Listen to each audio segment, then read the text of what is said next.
ओम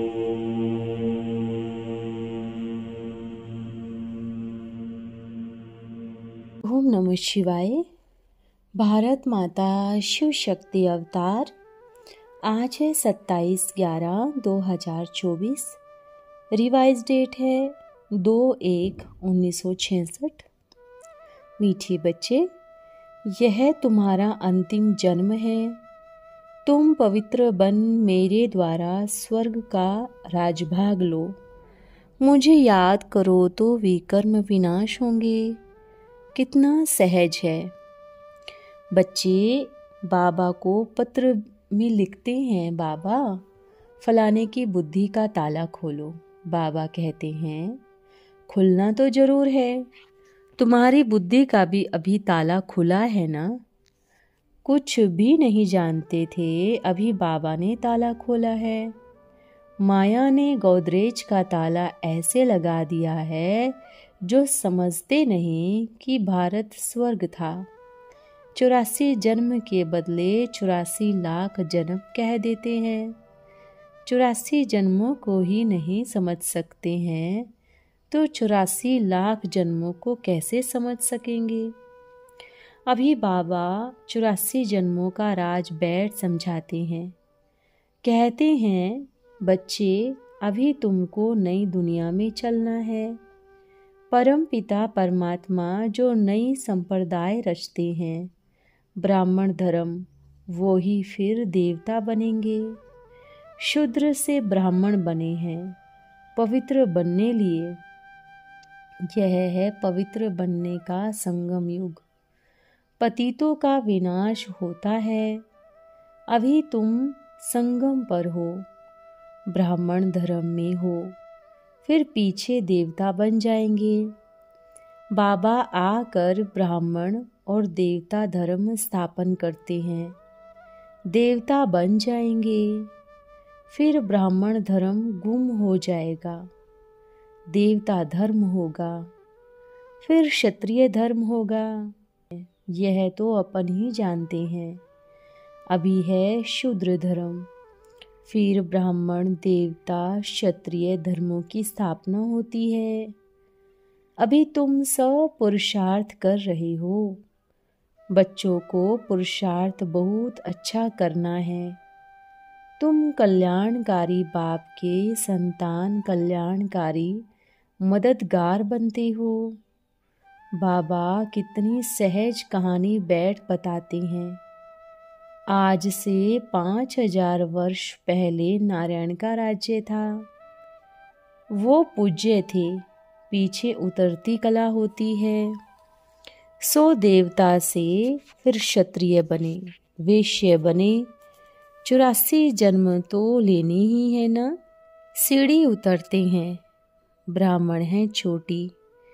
शिव बाबा ऊंचे से ऊंच, फिर ब्राह्मण देवी देवता धर्म है। सच्चे सच्चे ब्राह्मण अभी तुम बनते हो। कोई को बैठ समझाना तो बहुत ही सहज है।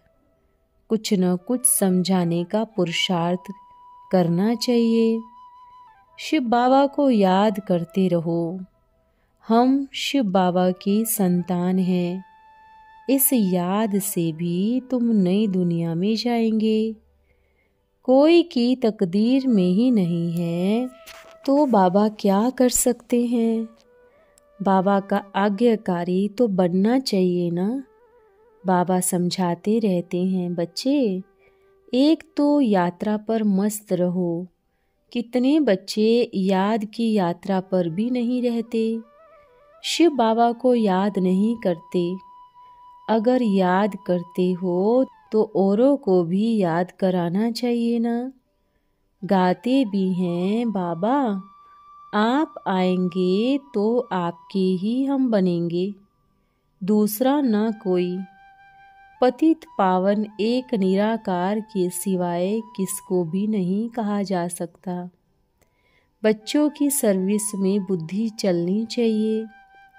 यह त्रिमूर्ति तो जैसे ट्रेडमार्क है उस गवर्नमेंट का, और यह दोनों इकट्ठा रखना चाहिए।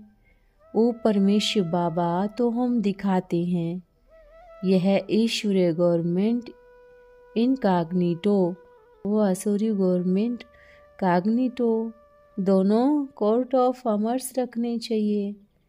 इनमें कोई नुकसान नहीं है। बाबा ब्राह्मणियों द्वारा भारत को स्वर्ग बनाते हैं। तुम बच्चे ही अपने तन मन धन से भारत को फिर से स्वर्ग बनाते हैं, पावन बनाते हैं। भाषण भी ऐसे करना चाहिए। बाबा कहते हैं यह अंतिम जन्म है। तुम पवित्र बन मेरे द्वारा स्वर्ग का राजभाग लो। मुझे याद करो तो विकर्म विनाश होंगे। कितना सहज है। अच्छा, दूसरी मुरली है रात्रि क्लास 7/6/1966 की। ओम। बच्चे घर में भी रहते हैं, फिर यहाँ आकर भी रहते हैं। फ़र्क है ना। यहाँ तो मुरली सुनते हैं, वहाँ ही घर में रहते हैं।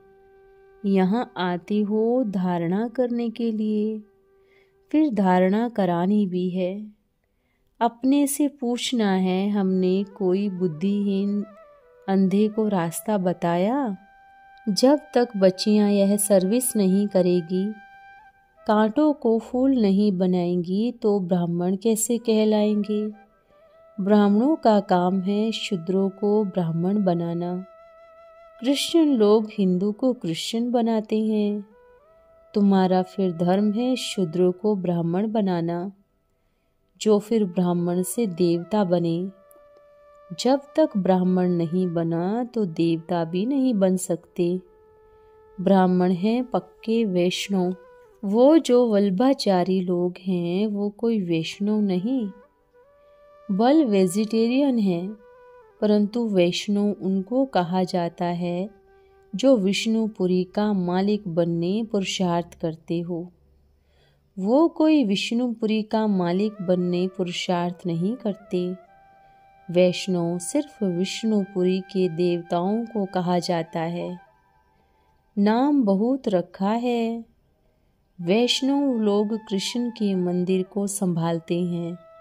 वल्लभाचारी कुल के नॉन वेजिटेरियन को छूने भी नहीं देते।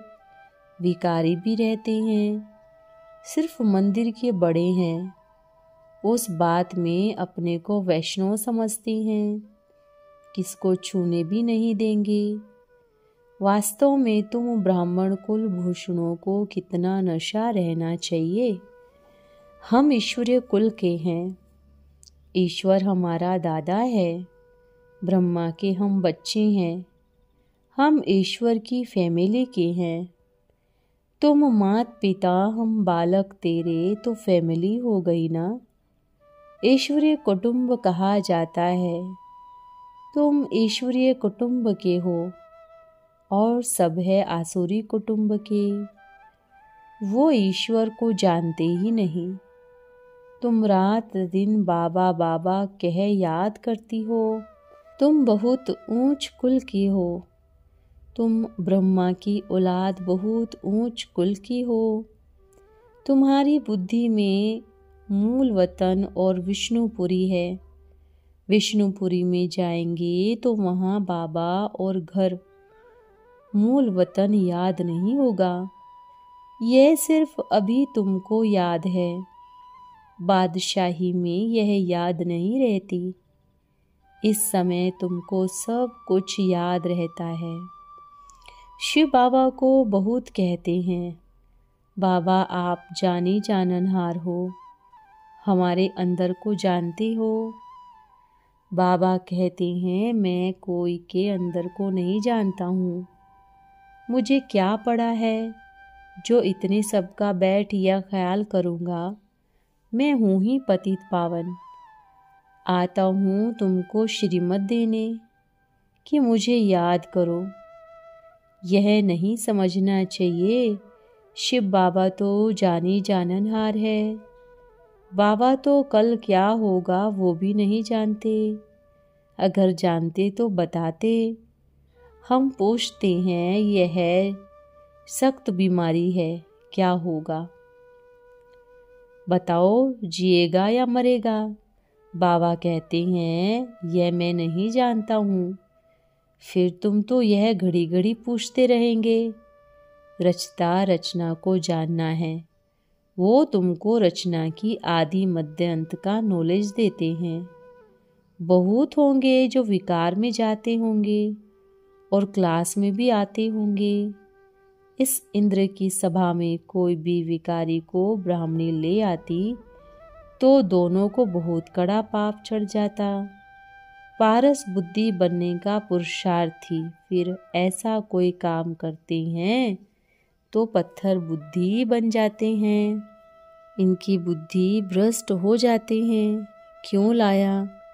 ब्राह्मणों को बड़ी संभाल से लाना चाहिए, नहीं तो बिल्कुल चढ़ नहीं सकेंगे, कुछ पा नहीं सकेंगे।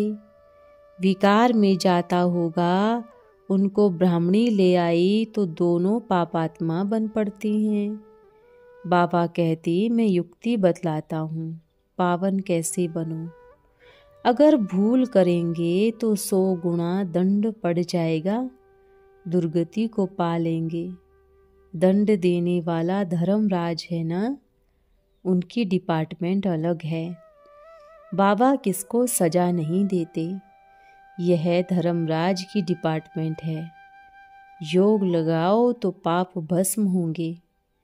बाकी मैं क्षमा कुछ भी नहीं करता हूँ, जो करता है वो पाता है। बाबा साफ कहते हैं तुम बुलाते ही हो पतित पावन आओ।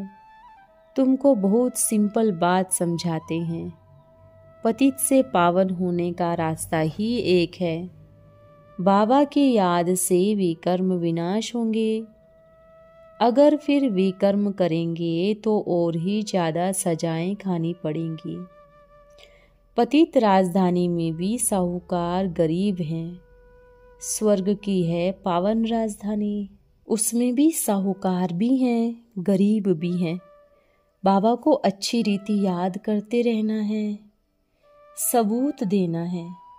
कितने को समझाया, प्रजा बनती जाएगी।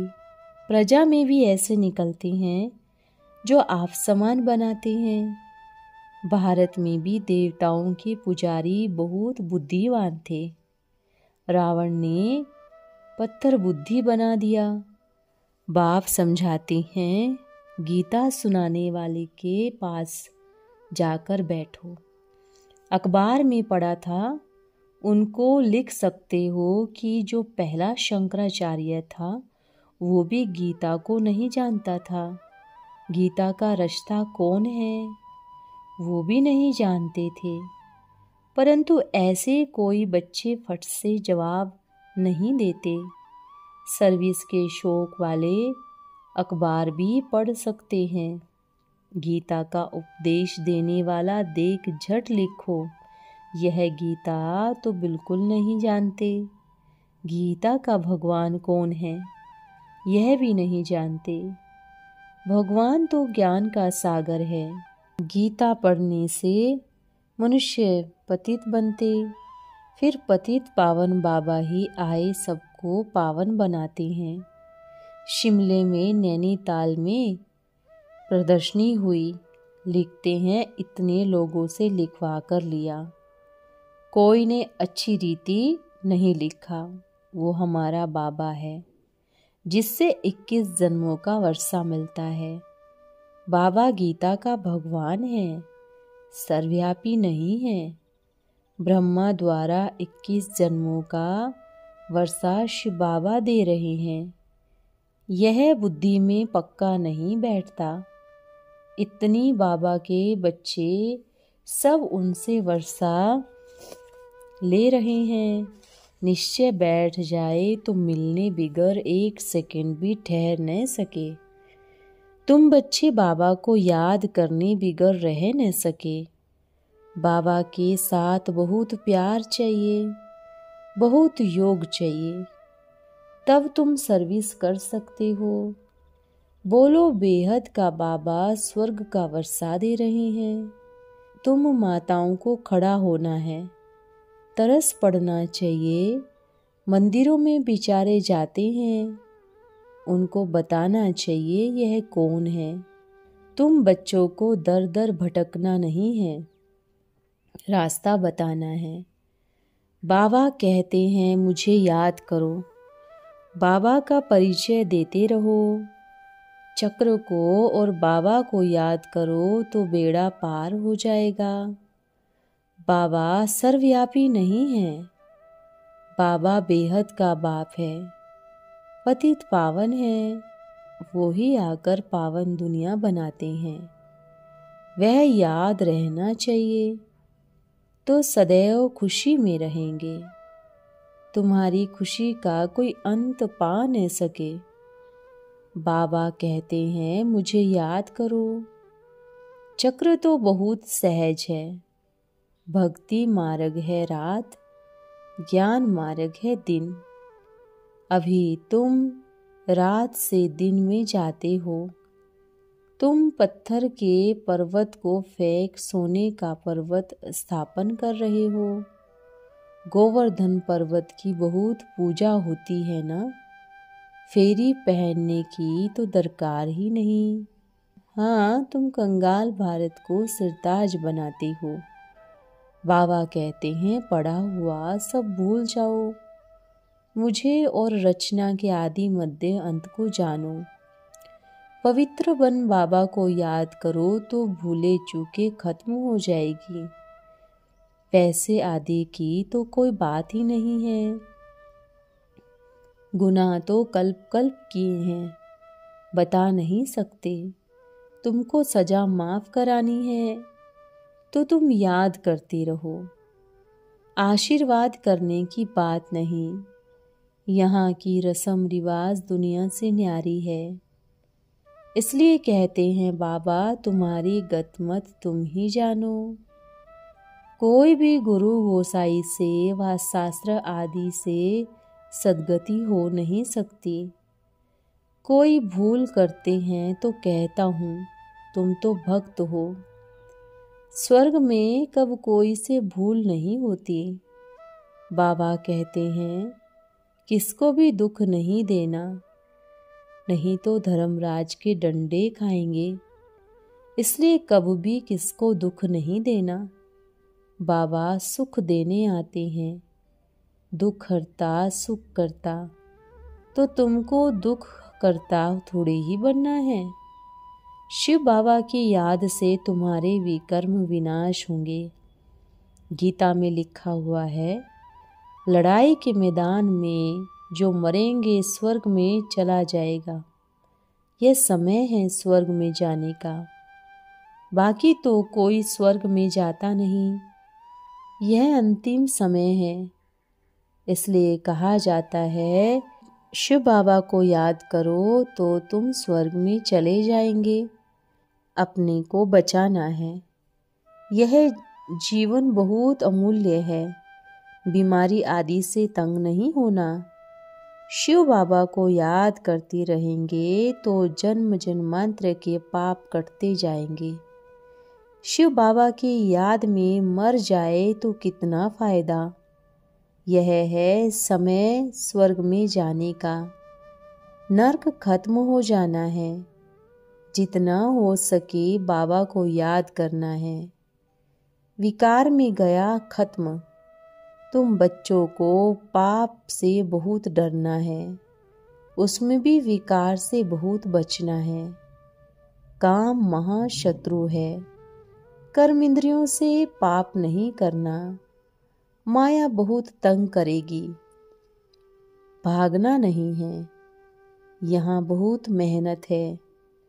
इस ज्ञान मार्ग में कब साक्षात्कार की आस नहीं रखनी है, नहीं तो ज्ञान कब उठा नहीं सकेंगे। भोग ले जाती हैं, उनकी भी संभाल करनी है।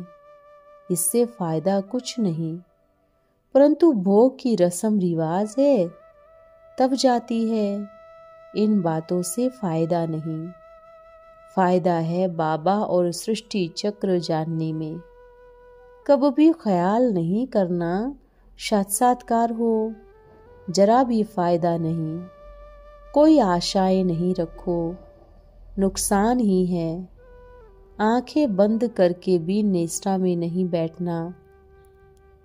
माया विघ्न बहुत डालेगी, कोशिश कर याद में रहना है। अल्प और वर्षे को याद करना है। चक्र को जानना तो बहुत सहज है, सिर्फ बाबा का फरमान है मुझे याद करो। बाबा आते ही तब हैं जब पावन दुनिया की स्थापना, पतित दुनिया का विनाश होना है। पतित पावन बाबा पावन दुनिया स्थापन कर रहे हैं। बच्चों को राजयोग सिखलाते हैं। यह समझने की बातें हैं। बाबा को याद करना यह शिव बाबा की नौकरी है। याद से तुम वायुमंडल शुद्ध बनाते हो। यहाँ इस ही धंधे में लगे रहो। यहाँ तुमको जमा बहुत होगा, बहुत बहुत फायदा होगा। इतना जमा करना है 21 जन्म तुम खाते रहेंगे। यह है सच्ची कमाई। अच्छा, ओम नमः शिवाय। वरदान है रेगुलर भव। आप बच्चों को ईश्वरीय पढ़ाई में रेगुलर सिंसियर बनना, पंक्चुअल और अलर्ट बनना है। रेगुलर वह है जो सुबह से लेकर रात तक हर कर्म श्रीमत प्रमाण करता और हर संकल्प वाणी कर्म चलने में सोने में सब में रेगुलर। ओम नमः शिवाय।